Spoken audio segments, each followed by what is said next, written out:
Merci de choisir NAL TV International. Mesdames et messieurs, bonjour et bienvenue à cette nouvelle édition de Midi au Caire, un programme qui vous présente tout ce qui s'est passé sur la scène égyptienne ces dernières 24 heures. On va commencer donc par le président Abdel Fattah el-Sisi qui a félicité le président américain Donald Trump à l'occasion de son investiture en tant que président des États-Unis. Le président el-Sisi a confirmé la poursuite du travail et de la coopération avec le président Trump afin de renforcer les relations stratégiques entre les deux pays et réaliser les intérêts communs au profit des deux peuples, consolidant la sécurité et la stabilité dans la région et le monde, tout en lui souhaitant le succès et la réussite.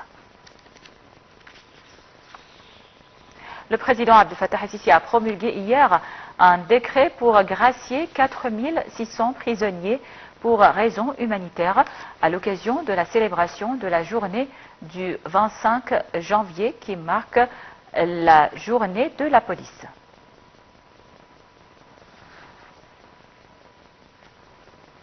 Le président Abdel Fattah el-Sisi a reçu un appel téléphonique du chancelier autrichien Alexander Schallenberg. Selon le porte-parole de la présidence, les deux dirigeants ont salué le développement positif des relations bilatérales entre l'Égypte et l'Autriche dans divers domaines, exprimant leur volonté de renforcer ces liens de manière stratégique afin de servir les intérêts des deux pays. Le porte-parole de la présidence a précisé que le président el-Sisi avait exposé les efforts déployés par l'Égypte pour garantir l'application de l'accord de cessez-le-feu à Gaza et assurer l'acheminement suffisant de l'aide humanitaire aux habitants de l'enclave.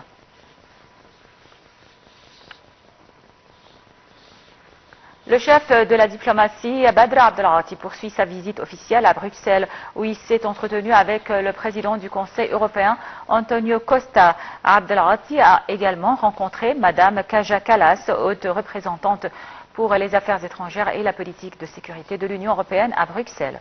Les détails dans ce commentaire signé Marwa Arfa et Shahinaz Ismail.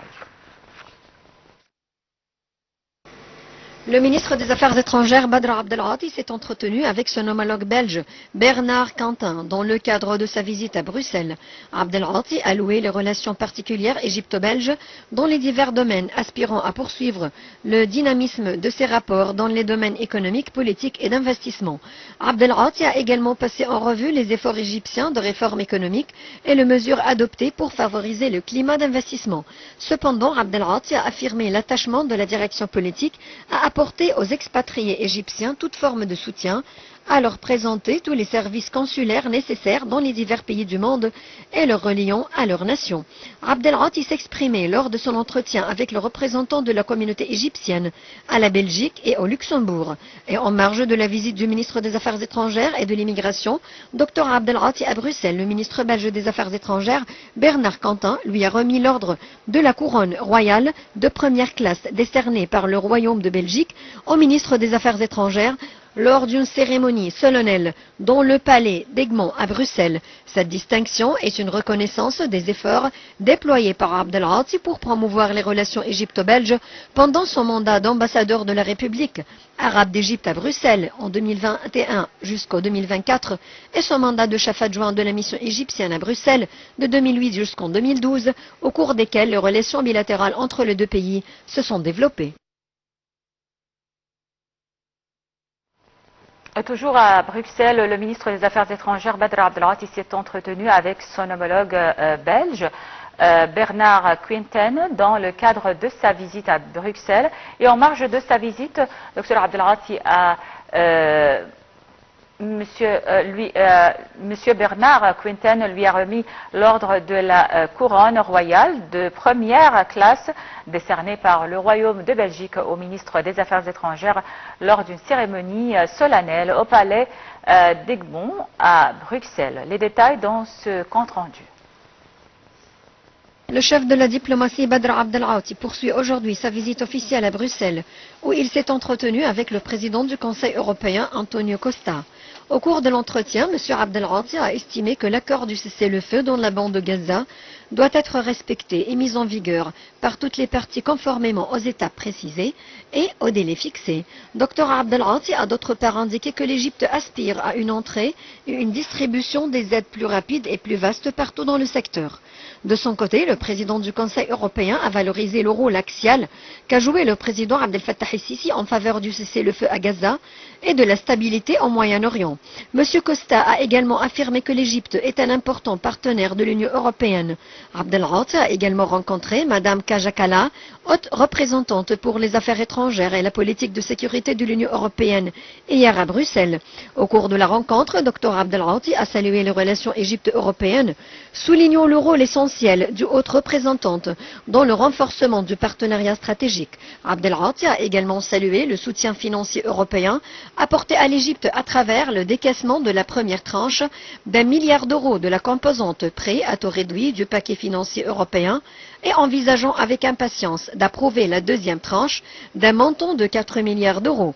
Le chef de la diplomatie a en outre discuté avec la responsable européenne des efforts inlassables déployés par l'Égypte en coopération avec le Qatar et les États-Unis pour parvenir à un cessez-le-feu à Gaza. L'acheminement des aides humanitaires à partir de l'Égypte vers la bande de Gaza se poursuit, et ce, après l'entrée en vigueur de l'accord de cessez-le-feu conclu sous l'égide de l'Égypte, du Qatar et des États-Unis. Hier, plus de 552 camions d'aide étaient entrés dans la bande de Gaza à travers le terminal de Karam Abou Salem, dont des camions transportant des carburants.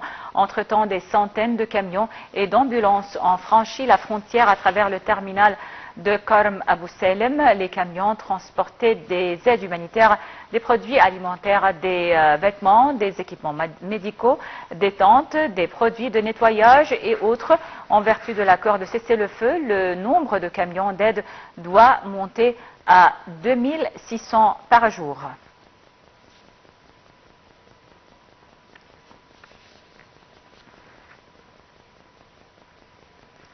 Alors, pour parler donc de la situation dans la bande de Gaza ainsi que des efforts de l'Égypte pour parvenir à un accord de cessez-le-feu, on a en ligne Monsieur l'ambassadeur Hussein Haridi, ancien ministre adjoint des Affaires étrangères. Bonjour, Votre Excellence, toujours, vous êtes le bienvenu sur NAL TV International. Oui, merci beaucoup, madame. Merci beaucoup. Donc, alors, même après l'entrée en vigueur de l'accord de cessez-le-feu dans la bande de Gaza, il y a toujours les efforts égyptiens concernant les deux volets diplomatiques et le volet de l'aide humanitaire. Voilà donc le ministre des Affaires étrangères, Badr Abdel Ati, qui est en Belgique, à Bruxelles, où il a rencontré donc son homologue belge, mais aussi le président du Conseil européen et la haute représentante pour les affaires étrangères et la politique de sécurité de l'Union européenne. Et tous ces responsables ont salué et ont valorisé le rôle de l'Égypte dans la conclusion d'un accord de cessez-le-feu dans la bande de Gaza. Comment donc vous évaluez cette étape et quelle est, selon vous, l'étape suivante? Certainement, le plus important maintenant est de pérenniser cet accord de cessez-le-feu et que dans la deuxième phase de cet accord, qui commence après 42 jours de l'entrée en vigueur de la phase numéro 1, et que le cessez-le-feu se transforme en un cessez-le-feu durable avec le retrait des forces israéliennes de la bande de Gaza. Et certainement, la troisième phase, on se met d'accord sur la troisième phase, qui est certainement la phase de la reconstruction. Et l'Égypte, sans aucun doute, déploie ses efforts avec ses partenaires, particulièrement les États-Unis et le Qatar, pour faire en sorte que les parties concernées par ce cessez-le-feu vont honorer leurs responsabilités et leurs engagements dans le cadre de cet accord. Et d'un autre côté, l'Égypte est engagée maintenant dans des discussions avec les Américains, les Qataris, les Palestiniens, les Israéliens sur la mise en œuvre continue de cet accord, ainsi que les points de passage, plus particulièrement celui de Rafah. Comme vous vous souvenez, avant 2007, avant juin 2007, il y avait des observateurs européens qui étaient présents dans les points de passage et le point de passage de Rafah spécialement. Maintenant, certainement, cette idée, on est en train de discuter cette idée avec les Européens et prochainement, je l'espère bien, on verra des observateurs européens dans le point de passage de Rafah. Monsieur l'ambassadeur, et concernant donc l'élection, l'investiture du président américain Donald Trump, si je me rappelle bien, vous étiez donc, vous préférez le président Donald Trump pour le Proche-Orient quand j'ai demandé cette question pendant la campagne électorale, vous avez dit que Donald Trump est mieux pour le Proche-Orient, pour le dossier du Proche-Orient, que le camp démocrate, que Kamala Harris. Et il a bien sûr contribué à la conclusion d'un cessez-le-feu dans la bande de Gaza à travers la pression sur le gouvernement israélien et sur Benjamin Netanyahou. Comment vous voyez donc sa démarche ou sa prochaine démarche concernant le dossier de la guerre dans la bande de Gaza? Et on doit distinguer entre deux choses, madame. La politique américaine vers la question palestinienne, les relations des Américains avec les Israéliens et les personnages, c'est-à-dire que les présidents américains mènent une même stratégie, mais avec peut-être des moyens, dans une tactique un peu différente. Alors, dans ce contexte-là, je pense que la façon de gérer la politique américaine au Moyen-Orient de la part de l'administration de M. Trump sera différente de celle que l'administration précédente de M. Biden. Et certainement, le président Trump, quand il était le président élu, son équipe a joué un rôle dans la mise en œuvre de cet accord du cessez-le-feu. Mais certainement, nous avons un chemin à parcourir. Oui. Comment l'administration Trump va gérer ce chemin reste à savoir. Hier, à la Maison-Blanche, une fois investi, le président Trump a certainement surpris tout le monde quand il a dit « Je ne sais pas si cette trêve ou ce cessez-le-feu va tenir ». Oui. Alors ça, c'est un point d'exclamation. Oui. Et avec M. Trump, on ne sait jamais, possible, oui. quels seraient ses pas suivants. Oui. Donc, un point d'exclamation, c'est-à-dire qu'on ne sait pas, est-ce qu'il va accepter donc